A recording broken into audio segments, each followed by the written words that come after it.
काका।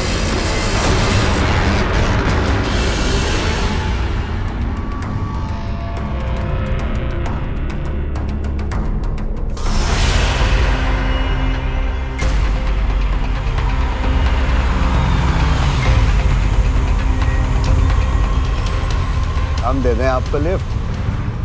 अरे अरे मैडम जी, हर रोज ना जाने कितनी लड़कियां इस अपराध की शिकार होती हैं। आखिर क्यों क्यों लड़की का घर से बाहर निकलना चर्चा का विषय बन जाता है। कोई उसकी चाल ढाल पर फप्तियां कसता है तो कोई उसके कपड़ों पर, कोई आंखों से खा जाने की कोशिश करता है तो कोई छूकर अपनी बदतमीजी का सबूत देता है। और जब शिकायत की जाती है तो परिवार हो या पुलिस, राजनेता या अधिकारी, एक जैसे जवाब मिलते हैं। ऐसे रास्ते से जाती क्यों? कपड़े तमीज से पहना करो। शाम ढलने के बाद लड़कियों को घर से बाहर नहीं जाना चाहिए। कोई भी उन बदतमीजों पर उंगली क्यों नहीं उठाता? सब हाथ पकड़कर लड़की को ही रास्ता दिखाने की कोशिश करते हैं। आखिर क्या वजह है कि बुरा समझे जाने के बावजूद आज तक ईव टीजिंग पर लगाम नहीं लग पाई है? आज राह चलती लड़कियां दहशत में रहती हैं, कहीं कोई छेड़ ना दे, छू ना ले, भद्दा कमेंट ना कर दे। नारी के सम्मान पर ही नहीं बल्कि उसके आत्मविश्वास पर भी हमला है। और ऐसा ही एक हमला हुआ मध्य प्रदेश के एक शहर में रहने वाली साक्षी के साथ, जहां चंद मंचलों ने बेखौफी की सारी हदें पार कर दी। मर्द होने के घमंड में, ताकत के नशे में और औरत को कमजोर समझने के गुरूर में ऐसी हदें पार कर जाती हैं कि हर हद छोटी हो जाती है। और क्या चल रहा है? बस कुछ नहीं, कॉलेज के चक्कर। कॉलेज बस तू चक्कर लगाते ही रहना। वो होता है। ए भाई वो देख, पकड़ पकड़ पकड़ पकड़ पकड़। अब देख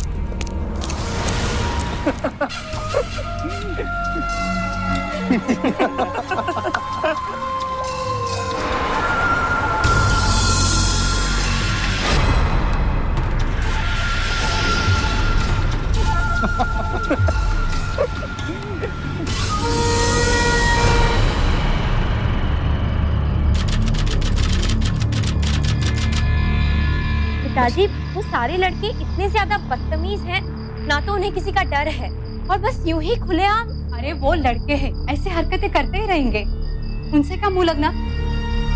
पर अम्मा, बेटा, तेरी माँ सही कह रही है।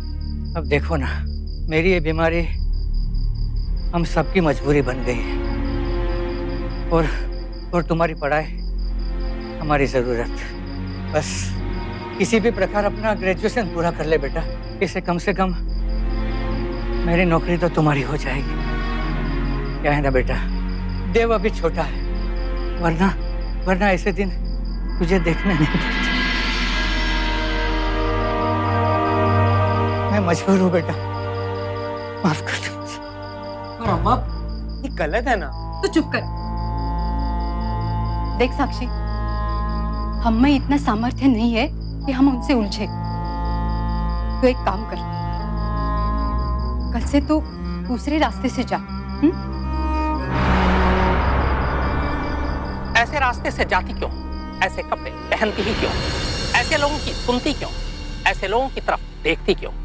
शायद छेड़खानी की शिकार कोई भी लड़की जब हमारे या आपके पास आती है तो हम सब यही कहते हैं, यही करते हैं। क्या घर, क्या मोहल्ला, क्या दफ्तर, क्या बाजार, क्या पुलिस और क्या प्रशासन, हर जगह हर कोई छेड़खानी के मामले को बेहद हल्के तरीके से लेता है। आज सभी व्यस्त हैं, सभी परेशान हैं। किसी को नौकरी की टेंशन है तो किसी को घर चलाना है। ऐसे में कोई भी बेकार में उलझना नहीं चाहता। इसलिए पहला रास्ता जो इख्तियार किया जाता है वो है टालने का। और ये हमारी सबसे बड़ी गलती होती है। अपराध को नजरअंदाज कर देते हैं, उसकी उपेक्षा करते हैं। कदम पीछे हटाने का मतलब है इन्हें कदम आगे बढ़ाने का न्योता देना। बहरहाल साक्षी ने माँ की बात मान ली और अब वो दूसरे रास्ते से जाने लगी।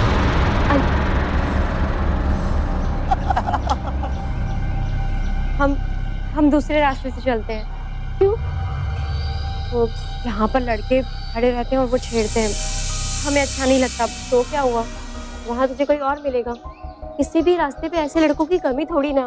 फिर भी चलना, हम दूसरे रास्ते से चलते हैं। हमने कल अम्मा को भी बताया था और उन्होंने कहा कि रास्ता बदल लेना। चल चल, हम दूसरे रास्ते से। तू पागल तो नहीं हो गई है? देख, ये बेवकूफ़ी दोबारा कभी मत करना। तुझे पता है, जब हम स्कूल में पढ़ते थे हमारे साथ एक लड़की पढ़ती थी। उस लड़की को एक लड़के ने लव लेटर दिया और उस बेवकूफ ने पता है क्या किया? वो लेटर ले जाके अपने पापा को दे दिया। जानती है उस लड़की के साथ क्या हुआ? उसके पापा ने उसका स्कूल छुड़वा दिया। लड़कों को सजा मिली नहीं ना। यही होता है घर पे शिकायत करने से। उन लड़कों को सजा नहीं मिलती और हमें ही रोक दिया जाता है। इसीलिए तो आज तक हमने अपने घर में कुछ भी नहीं बताया। अगर तुझे इस दुनिया में जीना है तो ये सब सहने की आदत डाल ले।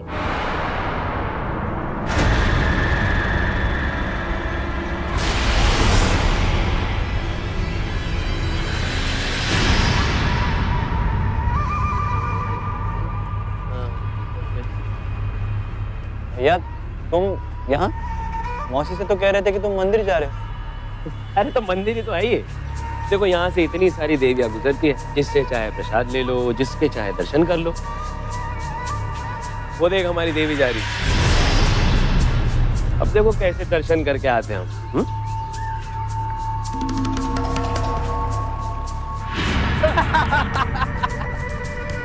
यार तुमको ये सब करते हुए डर नहीं लगता?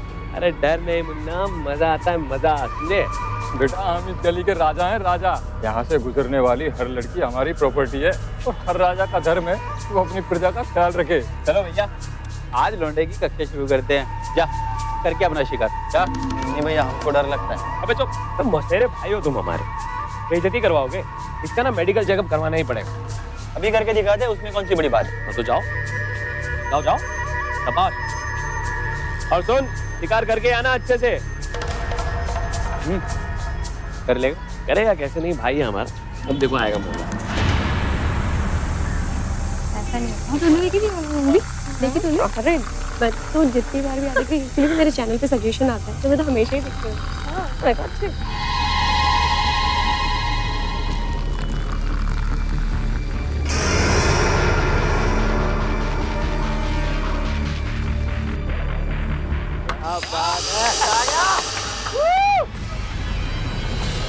आजा आजा आजा। क्या बात है लौटे, आज तो पहली बार में ग्रेजुएशन कंप्लीट कर दिया तूने। आ गया। तुम लोग कुछ करते क्यों नहीं हो? कहीं शिकायत क्यों नहीं करते? हमें कुछ करना चाहिए। हम शिकायत करते हैं, कोई आकर चूटी काट कर जाता है तो कोई कुछ और करके जाता है। वो बेचारी मृणाल का दुपट्टा ही खींच दिया तो गलती उस मृणाल की है ना। अरे हमें तो आज तक कभी किसी लड़की ने नहीं छेड़ा। लड़के भी उसे ही छेड़ते हैं जो लड़की तैयार होके जाती है। हमें देखो, हमारे इतने अच्छे बाल हैं, क्या हमने कभी खुले छोड़े? और उसे देखो, जब बाल खुले करके शैम्पू करके आ जाती है। हम हमेशा फुल बाजू के कपड़े पहनते हैं और वो कट स्लीव्स। अब अगर घर में खाना खुला रखोगे तो कुत्ते तो सूंघेंगे ही ना। राह चलती लड़कियों के साथ छेड़खानी करने वाले लड़कों से मैं ये पूछना चाहता हूँ कि आखिर ऐसी हरकतों से वो कौन सी वाहवाही लूटना चाहते हैं? एक लड़की को छेड़कर उन्हें क्या मिलता है? किसी का दुपट्टा खींचकर, किसी लड़की के खिलाफ ताने मारकर आखिर वो कौन सी बहादुरी का काम करते हैं? लड़कियों को छेड़ने वाले यही लड़कों को अगर कोई 2 मिनट घूर ले तो वो अपना आप खो बैठते हैं। घूरने का कारण पूछने लगते हैं। आखिर लड़के ये क्यों नहीं सोचते कि उनकी हरकतों से लड़कियों को कितनी परेशानी होती है? मेरी गुजारिश है ऐसे तमाम लड़कों से कि वो लड़कियों की जगह खुद को सामने रखकर देखें। साक्षी के इस कदम ने यह साबित कर दिया कि ऐसी परेशानी दिमाग पर कितना गहरा असर करता है।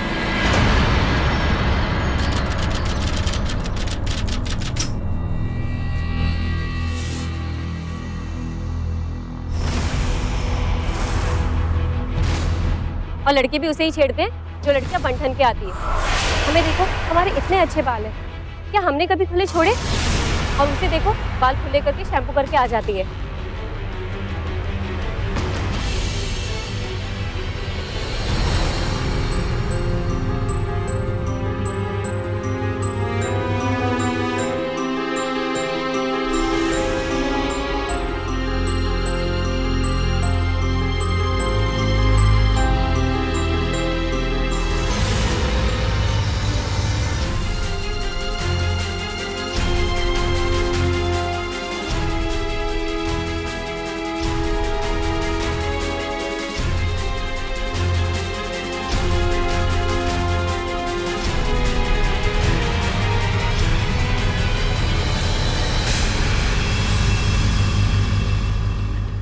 हम हमेशा फुल बाजू के कपड़े पहनते हैं और वो कट स्लीव्स।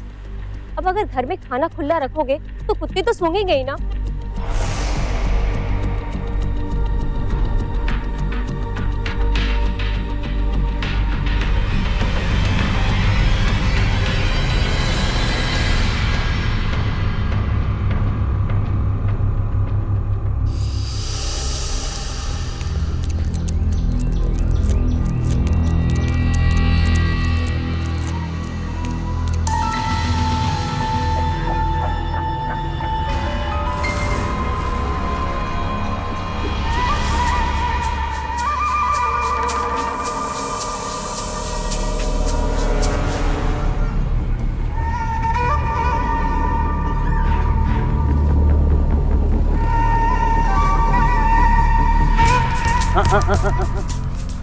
कहाँ जा रही? देखिए प्लीज हमको जाने दीजिए। ए, हम तुमसे नहीं पूछ रहे हैं? हम तो हमारी मैडम से बात कर रहे हैं। ऐसे ये बाल खुले छोड़कर आना, समझी?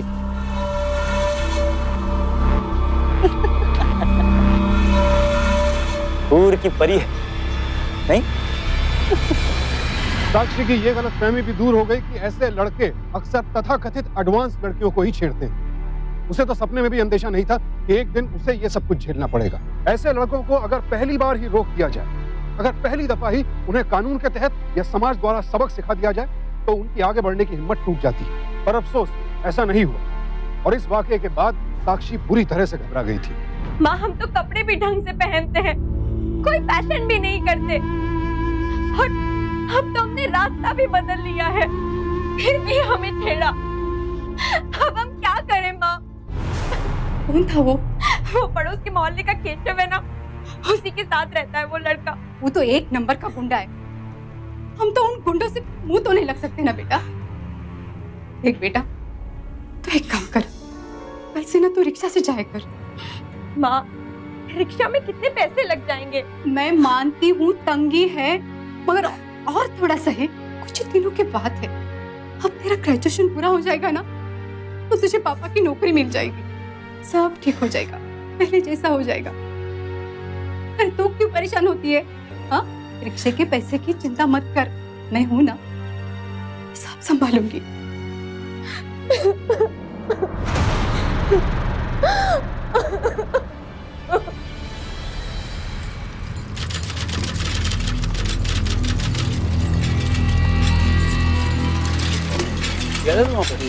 अरे बाप रे, लो भैया हो गया तुम्हारा काम।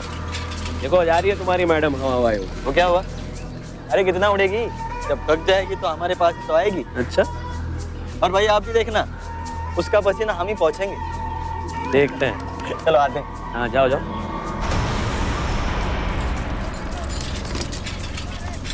अबे रुक रुक रुक रुक रुक रुक रुक। सुनिए, आप पे कुछ गिर गया है। भैया आप जरा जल्दी चलाइए, हमें कॉलेज के लिए देर हो रही है। कबे दिखाई नहीं देता? मैडम का कुछ सामान गिर गया है, हम लौटाने आए हैं। चुपचाप खड़े रहो वरना तुम्हारी सर्विसिंग कर देंगे। मैडम आपका रुमाल वो वहां गिर गया था। हमारा नहीं है। चलो कोई बात नहीं, किसी और का होगा। पर क्या है ना, ये रुमाल लेडीज है, हमारे कोई काम का नहीं, इसलिए काम कीजिए से आप ही रख लीजिए। हमने कहा ना हमारा नहीं है। ये क्या कर रहे हो? हमारी सवारी के साथ बदतमीजी न करो, समझे? तो ठीक है, तुम्हारे साथ करते हैं। भैया नेशनल कॉलेज चलेंगे? आइए बैठिए। कोई भी इनको लेके नहीं जाएगा, समझा? और तुम लोग भी गौर से सुन लो, कोई भी रिक्शा वाला इनको लेके नहीं जाएगा। और अगर किसी ने भी हमारी बात नहीं मानी तो रिक्शा और रिक्शा वाला दोनों को फ्री में सर्विस देना बहुत अच्छे से आता है हमको। निकल। क्या देख रहा है तू? निकल निकल।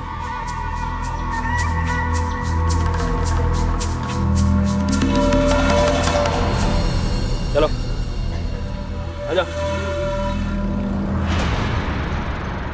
सर ये रोज का किस्सा हो गया है, आए दिन छेड़ते रहते हैं। हमारा कॉलेज आना जाना बहुत मुश्किल हो गया है। सर आप प्लीज कुछ कीजिए, और हम सब आपकी ही जिम्मेदारी है। तो इसमें मैं क्या करूं? कॉलेज के बाहर पुलिस वाले से बात करके कांस्टेबल रखवाया है, अंदर गार्ड्स हैं। अब हर लड़की के लिए एक कांस्टेबल मैं तो रखवा नहीं सकता ना। You are safe in my college, बस यही जिम्मेवारी है हमारी। रास्ते में आपके साथ क्या होता है इसके बारे में देखना आपका काम है। सर लेकिन अगर आप कोई एक्शन नहीं लेंगे तो इससे उनका हौसला और बढ़ेगा। आई थिंक ताली एक हाथ से नहीं बजती। अगर वो ढंग से कपड़े पहने, ज्यादा फैशन ना करे, दुपट्टे से अपने को ठीक के ढक के रखे, तो छेड़ेगा कौन है?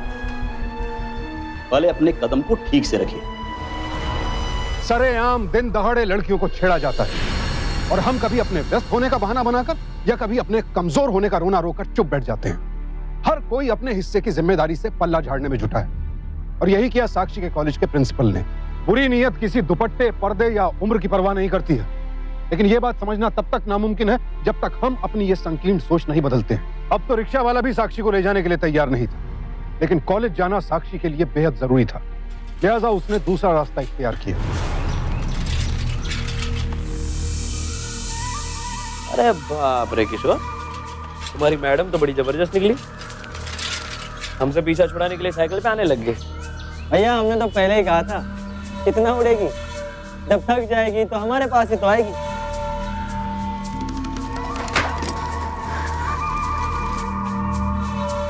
अरे भैया हमसे गुस्सा हो तो रिक्शा वाले को क्यों नाराज किया, नहीं साइकिल ले ली।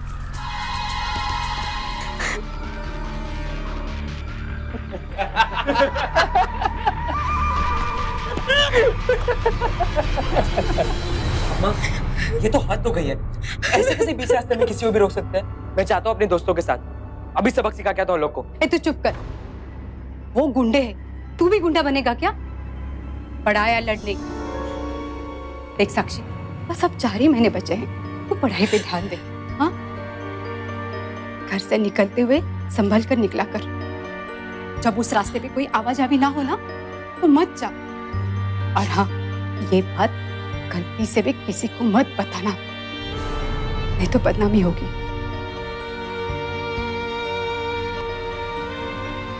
साक्षी को समझ नहीं आ रहा था कि वो क्या करे। किशोर और उसके साथियों की हिम्मत भी लगातार बढ़ती जा रही थी। कपड़े में हुए छोटे से छेद को अगर वक्त पर न सिला जाए तो फिर वो धीरे धीरे इतना फट जाता है कि सिलने लायक नहीं रह जाता। और अगर उसे गलत तरीके से सिल दिया जाए तो भी नुकसान। साक्षी के घर वालों और प्रिंसिपल ने इस बात को टालना ही ठीक समझा। पानी अब सर से ऊपर जा रहा था।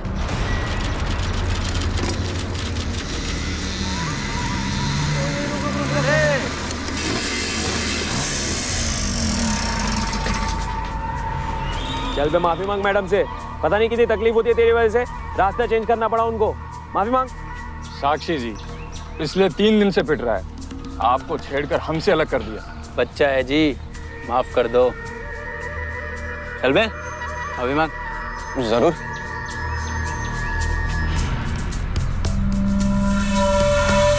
माफ कर दीजिएगा मैडम। देखा, माफ कर दिया मैडम जी।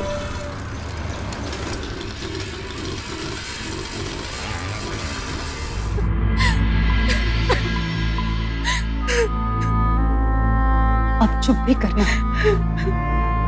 बहुत हो गया अम्मा, आप पुलिस में रिपोर्ट लिखवानी ही चाहिए। पागल हो गए क्या? अरे बदनामी होगी, लोग अनाप शनाप बकेंगे। नहीं नहीं, हम पुलिस स्टेशन नहीं जाएंगे।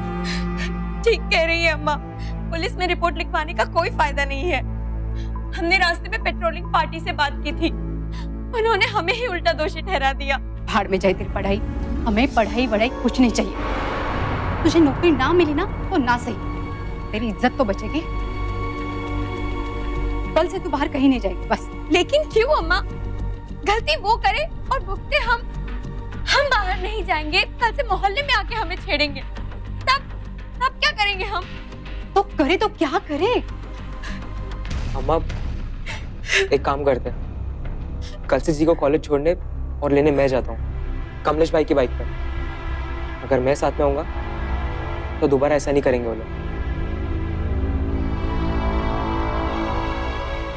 क्या ये सोच सही है? अगर हम अपराध को रोक नहीं सकते, उसके खिलाफ आवाज नहीं उठा सकते, तो ये तरीका इख्तियार करना चाहिए।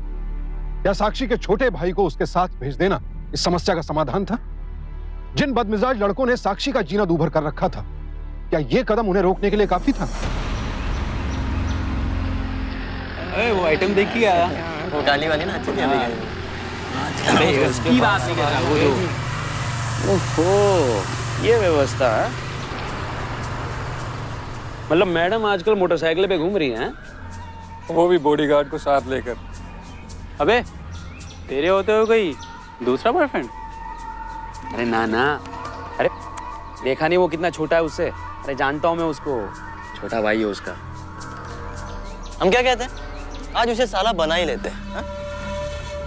वापिस आने दो, कॉलेज से वापस आएगी तो जाएगी कहाँ? देखना, जब मेरी नौकरी लग जाएगी तो मैं अपने भाई को एक नई वाली बाइक ला कर दूंगी।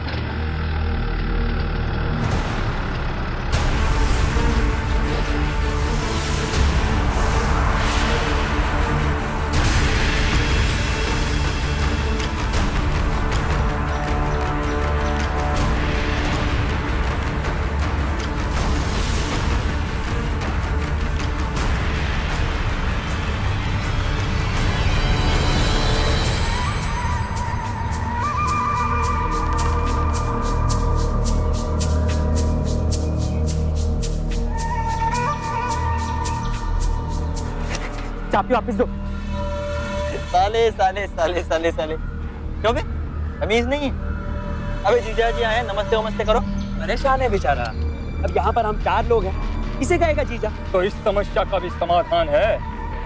चारों अपना टैलेंट दिखाते हैं और जो मैडम जी को पसंद आए वो इसे इसका जीजा बना देंगे। एक प्रॉब्लम है, अगर मैडम को चारों का टैलेंट पसंद आ गया तो मैडम भी टैलेंटेड है। देव, तुम इन सबके मुंह मत लगो, चलो यहाँ से। चलो,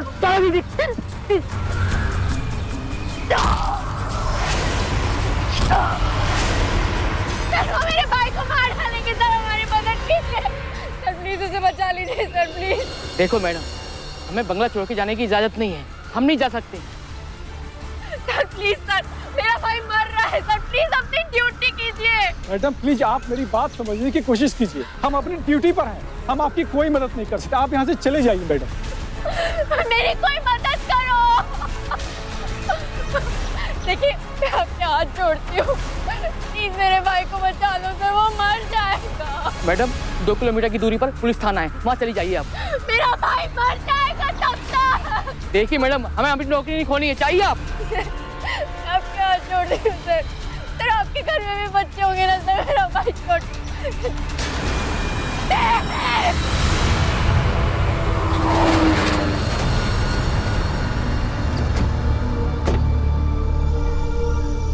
भाई ने उसे रोकने की बहुत कोशिश की, लेकिन उन लोगों ने चाकू निकाल के मेरे भाई को मार दिया। क्या उम्र है तुम्हारे भाई की? 15 साल। 15 साल की उम्र में बाइक चला रहा था, लाइसेंस तो होगा नहीं उसके पास, तुम जानती हो ये अपराध है। तो चालान कर दीजिए उसका, बाइक जब्त कर लीजिए। यहाँ मेरा भाई मर रहा है, जाके आप उसके हमलावरों को क्यों नहीं पकड़ते? वहाँ वो गार्ड अपनी ड्यूटी नहीं छोड़ना चाहता और यहाँ आप मुझसे अजीब से सवाल कर रहे हैं। We are sorry, he is dead. 38 बार चाकू से उसे मारा गया। बॉडी कहाँ है? आइए।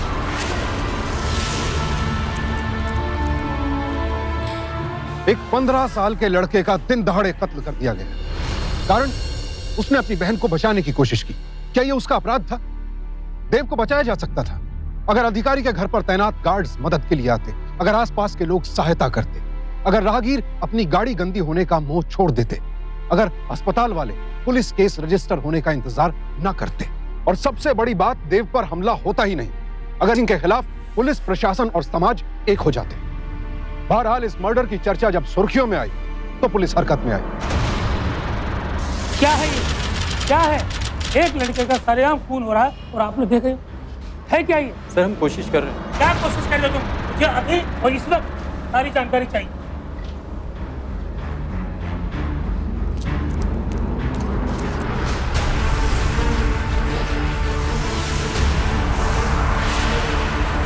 विक्रम अरे भागो, पुलिस!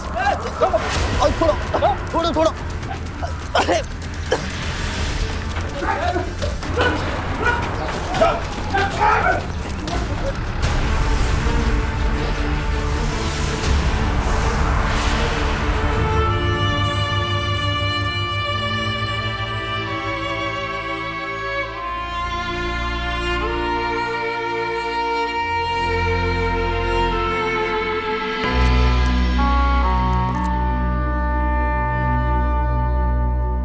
चारों मुजरिम पकड़े जा चुके हैं। कल शिनाख्ती परेड है, आपको पुलिस स्टेशन आकर उन मुजरिमों की शिनाख्त करनी है।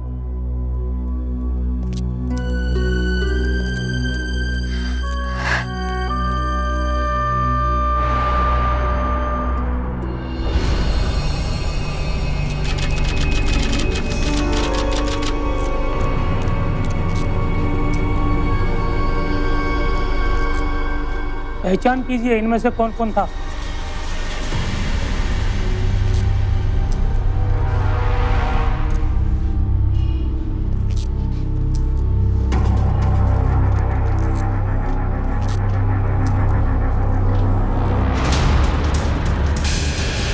चारों अपना टैलेंट दिखाते हैं और जो मैडम जी को पसंद आए वो इसे इसका जीजा बना देंगे। किसी ने मुझे धक्का मारा था।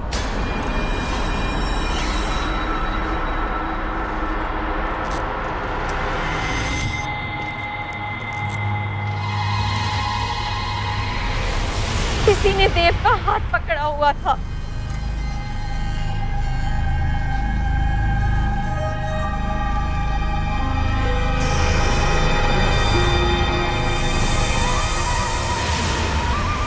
किसी ने चाकू दिया था।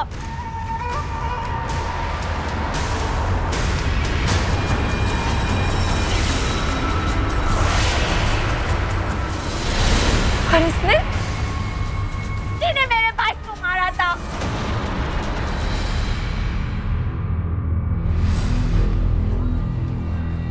लॉर्ड, मैं इस और आपका ध्यान दिलाना चाहूंगा कि इन सब की कच्ची उम्र है। इन चारों में से 3 की उम्र 21 और 22 साल के बीच है और चौथा नाबालिग है। इसलिए मुझे लगता है कि इन्हें हमदर्दी दिखाते हुए, इनके भविष्य को ध्यान में रखते हुए इन्हें रियायत दी जाए। ऑब्जेक्शन मिलो। इन चारों ने एक जघन्य अपराध को जन्म दिया। न केवल नारी सम्मान को ठेस पहुंचाई है, बल्कि दिन दहाड़े सरेआम बड़ी ही बेरहमी के साथ कत्ल किया है। मैं अदालत से दरख्वास्त करता हूँ, इन चारों को कड़ी से कड़ी सजा दी जाए।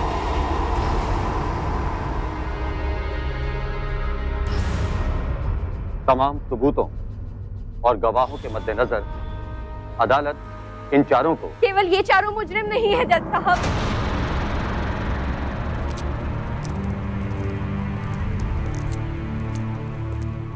मेरे भाई की मौत के जिम्मेदार केवल ये चारों नहीं है।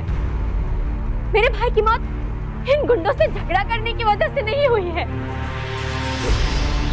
बल्कि मेरे भाई की मौत का कारण है जो मेरे साथ काफी समय से चलता आ रहा है और जिसे रोकने की किसी ने कोशिश तक नहीं की। मेरे भाई के मर्डर में शामिल है वो थाना अधिकारी जिसने हमारी शिकायत को गंभीरता से नहीं लिया। सर, वो मैदान के पास में कुछ गुंडे हैं सर, वो हमें डेली छेड़ते हैं। सर प्लीज आप कुछ कीजिए। जब तुमको पता है कि मैदान के पास गुंडे घुमा करते हैं तो तुम्हें क्या जरूरत है इस रास्ते से आने जाने की? हमारे प्रिंसिपल जिन्होंने अपनी जिम्मेदारी सिर्फ कॉलेज के गेट तक साध ली। कॉलेज के बाहर पुलिस वाले से बात करके कांस्टेबल रखवाया। अंदर गार्ड्स हैं। अब हर लड़की के लिए एक कांस्टेबल मैं तो रखवा नहीं सकता ना। You are safe in my college. बस यही जिम्मेवारी है हमारी। रास्ते में आपके साथ क्या होता है इसके बारे में देखना आपका काम है। वो गार्ड जिससे मदद मांगी और उसने ड्यूटी का हवाला देते हुए बंगले से हटना जरूरी नहीं समझा। देखो मैडम, हमें बंगला छोड़ के जाने की इजाजत नहीं है, हम नहीं जा सकते। वो डॉक्टर शामिल है जिसने अपनी जिम्मेदारी पुलिस एफआईआर के बाद तय की। देखो, मैंने आपको पहले ही कह दिया है ये पुलिस केस है और हम पुलिस को इन्फॉर्म कर रहे हैं। हमारा पूरा सिस्टम शामिल है जिसे कोई भी गुनाह तब दिखाई देता है जब किसी का मर्डर या फिर हो जाए, जैसे मेरे भाई का मर्डर हो गया।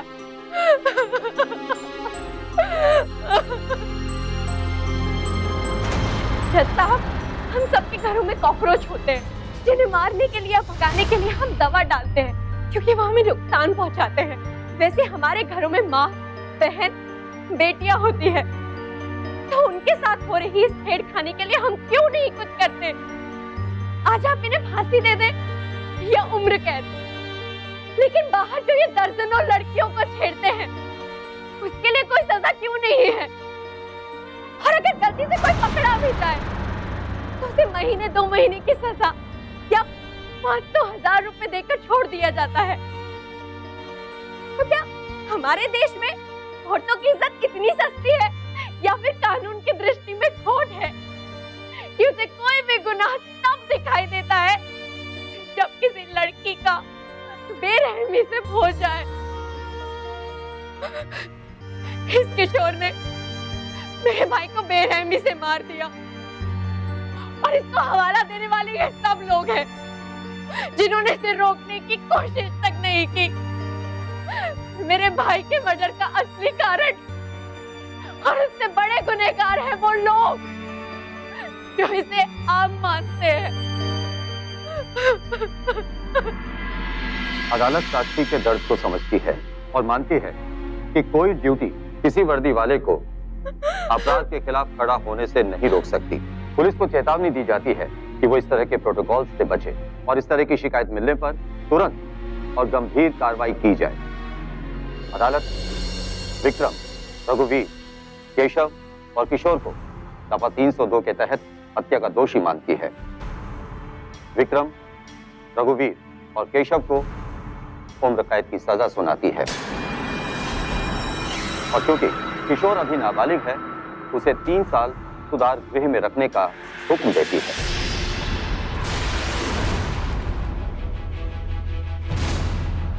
ये अन्याय है सर, ये गलत है। कैसा नाबालिग? कानून ने शादी की सीमा तय करके रखी है। अगर उससे पहले कोई शादी करता है तो वो जुर्म होता है। मेरे भाई को 15 साल की उम्र में लाइसेंस नहीं मिलता तो पुलिस उसे दोषी मानती है, लेकिन ये किशोर जो नाबालिग होते हुए मेरे छोटे से भाई को इतनी बेरहमी से मार देता है, तो क्या अदालत इसे हत्या करने का लाइसेंस दे देती है? अगर ऐसा है तो मेरे भाई को जीने का एक और मौका क्यों नहीं देती अदालत? हो सकता है कि मैं अदालत की अवमानना कर रही हूँ, लेकिन जज साहब, ये लड़का जो नाबालिग है, लड़कियों को छेड़ने के अलग अलग तरीके इजाद करता है, लोगों को डराता है, धमकाता है, उनके साथ मारपीट करता है और सरेआम किसी के पेट में 38 बार किसी के पेट में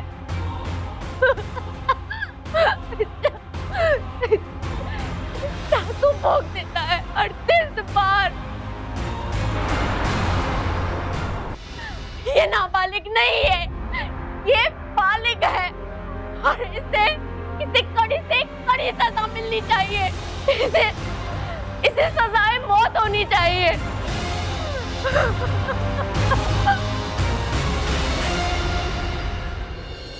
मैं समझती हूँ नाबालिग की रक्षा करना कोर्ट का दायित्व है, लेकिन जज साहब, लाखों बालिग नाबालिग लड़कियां, औरतें जब इस तरह के लड़के उनके साथ छेड़खानी करते हैं तो क्या उनकी सुरक्षा करना, उनके साथ न्याय करना ये कोर्ट का दायित्व नहीं है? आपके जज्बात को हम समझ सकते हैं साक्षी, लेकिन अदालत नियमों के दायरे में बंधी है। इस मामले पर हम फिर बहस कर सकते हैं, लेकिन किशोर के नाबालिग होने के कारण अदालत उसे सजा नहीं सुना सकती।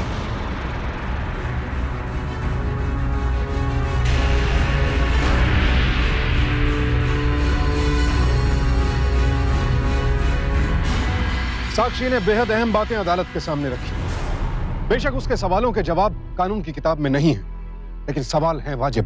क्या सिर्फ वो 4 लड़के इस वारदात के लिए जिम्मेदार थे? वो राहगीर नहीं जो अपराध होते देखकर खामोश रह जाते हैं, जो घायल को सड़क पर पड़ा छोड़ देते हैं कि उनकी गाड़ी गंदी ना हो। ईव टीजिंग की वारदातें सिर्फ सुनसान इलाकों में नहीं होती हैं। सरे बाजार, बसेस और ट्रेन में भी महिलाएं इस बदतमीजी की शिकार होती हैं।